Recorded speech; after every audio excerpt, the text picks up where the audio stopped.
네, 오늘 우리 주신 하나님 말씀은 룻기 1장 15절에서 18절까지입니다. 룻기 1장 15절로 18절까지.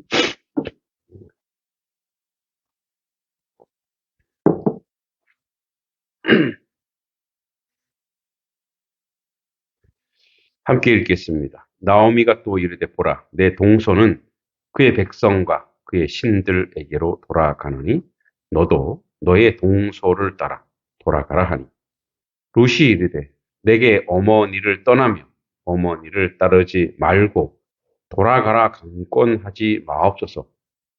어머니께서 가시는 곳에 나도 가고 어머니께서 머무시는 곳에 나도 머물겠나이다.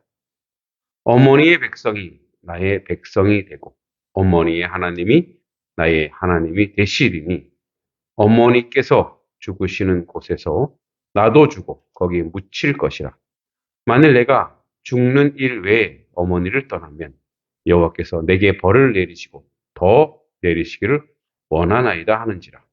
나오미가 룻이 자기와 함께 가기를 굳게 결심함을 보고 그에게 말하기를 그치니라. 자, 이제 15절에 보면 오늘 전반적으로 룻이 아주 여호와 이름을 고백하고 어머니와 함께하기를 목숨 이외에 어머니 이별하는 일이 없다라고, 어쩌면 룻이 어머니 앞에서 여호와 신앙을 고백하는 것처럼 그렇게 보여집니다. 그 백성 15절에 그의 백성과 그 신에게 돌아가라니, 원문대로 문자적으로 옮기면 그녀의 백성과 그녀의 신들에게로 돌아갔으니가 됩니다. 다시 말해 오르반은, 나오미 이제 다른 며느리죠. 오르반은 자기가 속한 백성에게로 갔을 뿐 아니라 자기 백성이 섬기는 그모스 신으로 돌아갔다는 의미가 됩니다. 이처럼 결과적으로 볼 때 오르반은 단순히 그의 시어머니의 품을 떠난 것이 아니라 여호와 하나님을 떠나 그모스 또는 바알 부호를 신을 섬기는 우상의 땅으로 돌아간 거죠.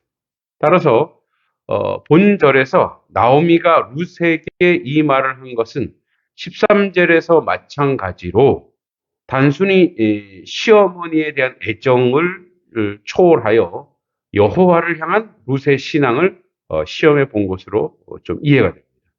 사실 이 당시 고대 세계에는 자기 종족이 섬기는 신을 버리는 것은 공동체를 떠나는 겁니다. 즉, 그 공동체에 먹고 살려면, 그 공동체에 존재하려면 반드시 그 신을 섬겨야 되죠. 그래서 본토, 친척, 아버지 집을 떠나는 것 이상으로 극히 어렵죠. 특히 부족 국가를 이루며 살았던 당시 부족 신을 떠나 다른 신을 섬기는 일은 흔하지 않는 일이고 대단한 결단이죠. 진짜 목숨 걸어야 되는 거죠. 나오미는 이것으로 룻의 신앙을 시험했던 것입니다. 그러니까 이러한 장면이 이제 이 풀러라고 하는 신학자는 야곱의 경우와 비교하며 이렇게 묘사했습니다. 마치 하나님이 야복 강가에서 야곱의 신앙을 꺾기 위해 애쓰신 것처럼 여기에서 나오미는 자부 룻의 올바른 결심을 좌절시키기 위해 노력하겠다는 것처럼 보여지는, 계속 아니다, 아니다, 너와 너의 공동체, 너의 신으로 돌아가라 계속 얘기한다는 거죠.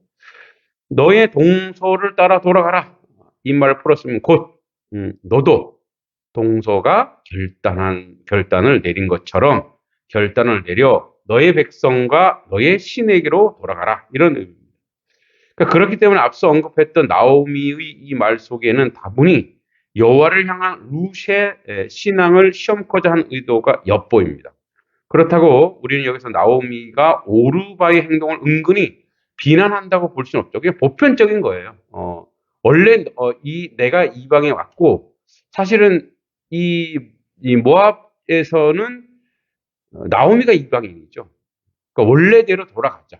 너희들이 신기선으로 가라. 그러니까 뭐 보편적인 얘기지, 너는 나를 안 따라왔으니까 뭐 비판이나 비난의 대상이 아니라는 거죠.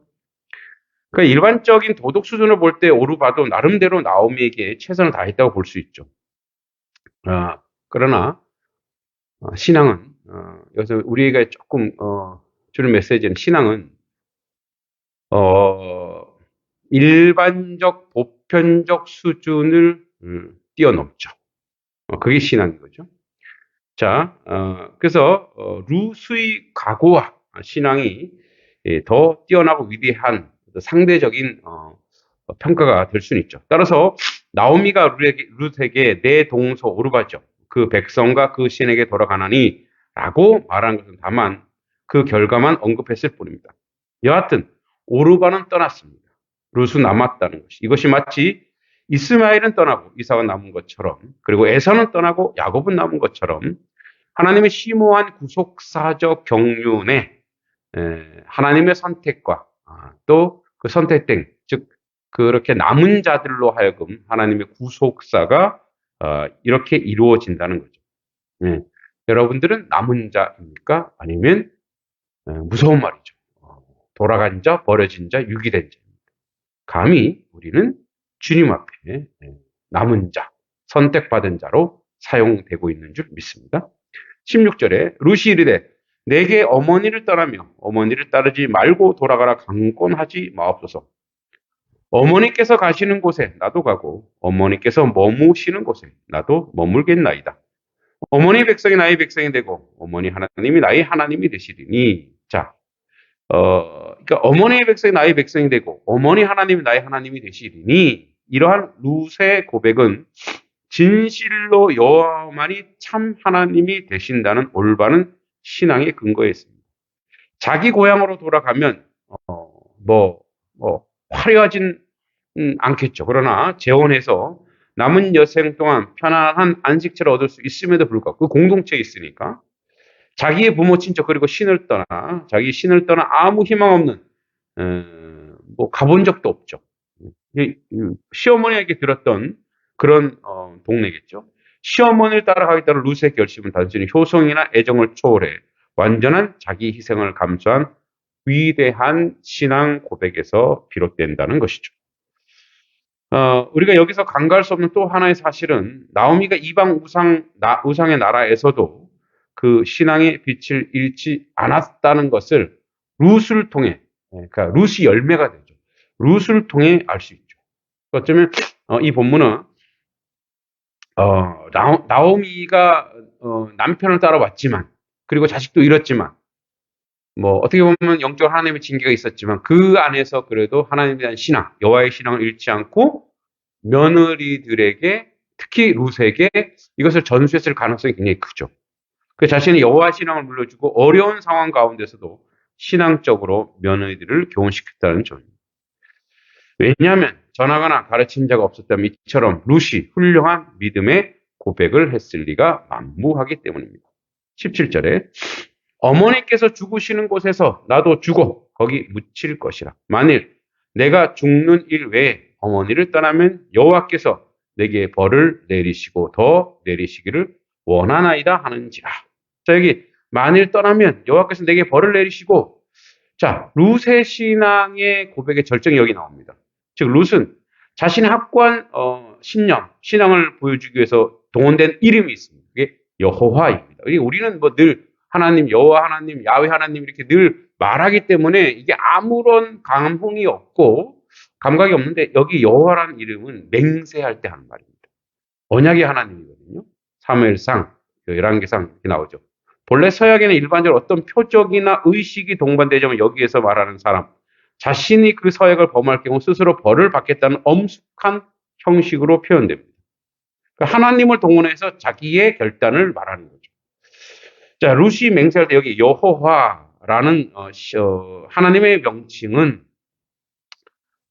여호와라는 성어는 언약 공동체인 이스라엘 사회에서만 사용되는 고유한 하나님의 명칭이기 때문에 이것을 룻이 썼다는 것은 나오미로부터 늘 익숙하게 들었던 말이라는 거죠.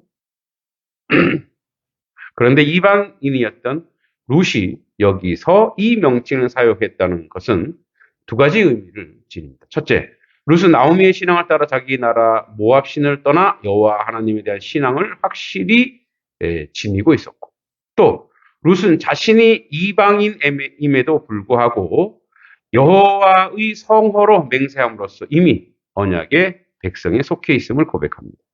이런 룻의 신앙의 근거에 볼 때 진정 그녀는 여기서 언약을 어긴 자에게 반드시 벌을 내리시는 여호와를 경외하는 마음으로 엄숙하게 맹세했다고 볼 수 있습니다. 감기가 아니고 기온차가 있어서 자꾸 콧물이 나옵니다. 용서해 주십시오. 자, 18절에 나오미가 룻이 자기와 함께 가기로 굳게 결심함을 보고 그에게 말하기를 그쳤다. 자, 나오미가 말하기를 그치니라. 이 사실 홀로 된 나오미인들 그동안 정든 두 며느리를 떠나보내는 것은 진정 원했겠습니까? 왜냐하면 두 자부의 지금 어떤 형편상 그들이 행복한 거는 늙은 시어머니를 떠나 자기 봉양해야 되잖아요. 떠나 자기들 삶을 사는 거예요. 그러니까 자신의 욕심을 일단 접어두고 이 나오미는 그들을 돌려보내려고 한 거죠. 이제 시어머니도 며느리들을 생각한 거예요. 그러나 결과적으로 그것은 시험적 형태를 띠게 됐고 결국은 룻만 통과하게 되었죠. 반면 두 자부는 나오미의 의도에 따라 각자 자신의 행복의 길을 추구했습니다. 오르바는 모압 땅에서 자신의 아비 집에서 자신의 신을, 룻은 여호와 하나님을 고백하며 이스라엘 공동체 안에서 그 길을 선택한 거죠. 그리고 나오미는 그들을 모두 기쁘게 인정했습니다. 오늘 룻의 신앙 고백을 통해서 이방 여인이 그러니까 믿음의 계대, 믿음으로 씨앗은 이제 혈족은 이렇게 태어나지 못했지만 신앙의 대를 잇는 것, 대단히 중요합니다. 제가 오늘 새벽에 이렇게 이제 뭐 우리 제자들 중에 이제 우리 딸 친구 중에 하나가 이제 뭐 제 생일이라고 이렇게 떴나 봐요. 네, 거기에 이렇게 이제 자기 고백을 하더라고요. 그래서 오늘 룻기와 좀 비슷한데 이 친구들은 이제 제가 가르쳤을 때 서울의 을지로교회 같이 나오고 있는데 지금은 제가 나오니까 참 그게 부족한데 연결을 못 시켜줬는지 좀 재수하면서 교회를 떠나서 지금 성당을 다니고 있다 그래요. 그런데도 불구하고 하나님이 제게 마음을 주셨습니다. 요즘은 공간이라고 하는 것이 큰 의미가 크진 않다고 생각해요. 그래서 우리 온라인 성도들도 이렇게 새벽마다 이제 온라인으로 예배 드리는 것처럼 저 친구들을 온라인으로 모아서 이렇게 믿음의 신앙, 그러니까 나오미가 룻에게 신앙을 전수한 것처럼 믿음으로 또 온라인으로 예배도 드리게 하고 온라인으로 양육을 해서 저들을 하나님의 자녀, 하나님의 백성으로 세워야 되겠다. 뭐 우리 딸을 포함해서 이제 교회의 다음 세대, 즉 청년 세대의 공동체를 좀 따로 모아서 같이 뭐 토요일 저녁이라든지 예배를 해야 되겠다. 이런 그런 마음이 탁 드는 또 하나님이 저에게 이 뜨거운 마음을 주시는 거예요. 그래서 그들이 물론 서울에 있지만 서울에 가까운 교회에 나가면 너무 좋죠. 나가고 그렇게 해도 되지만 지금은 하나님이 저의 손에 붙이셨으니까 저들을 잘 양육해서 세워나가야 되겠다. 이런 또한 고백을 또 하게 되었습니다. 여러분들도 지금 여러분의 자녀, 가장 가까운 아이들 있죠. 다음 세대. 우리 교회도 이제 우리가 내년 총회가 복음의 사람, 예배자로 거듭나는 건데 가정 예배, 일주일에 한 번씩 가정에서 예배하거나 기도회를 하여 가정에서 축복의 통로가 이렇게 흘러가도록 믿음이 이렇게 계대로 흘러가도록 그렇게 세워졌으면 좋겠습니다. 기도합니다. 하나님 아버지, 룻의 신앙의 결단은 나오미의 하나님에 대한 열심, 또 잘 양육해서 룻이라고 하는 위대한 이제 구원사에 없어서는 안 될 이방 여인이 잉태하게 되었습니다. 이스라엘 민족이든 이방이든 큰 상관이 없습니다. 그가 누구를 고백하느냐에 따라서 달라집니다. 하나님을 고백하는 우리의 삶, 우리의 다음 세대, 우리의 자녀들 되도록 주님 도우시고 인도하여 주시옵소서. 오늘은 특별히 우리 자녀들을 위해서 기도하며 우리 자녀들을 위해서 하나님의 은혜와 하나님 은총 가운데 거할 수 있도록 함께하여 주시옵소서. 예수님의 이름으로 간절히 기도합니다. 아멘.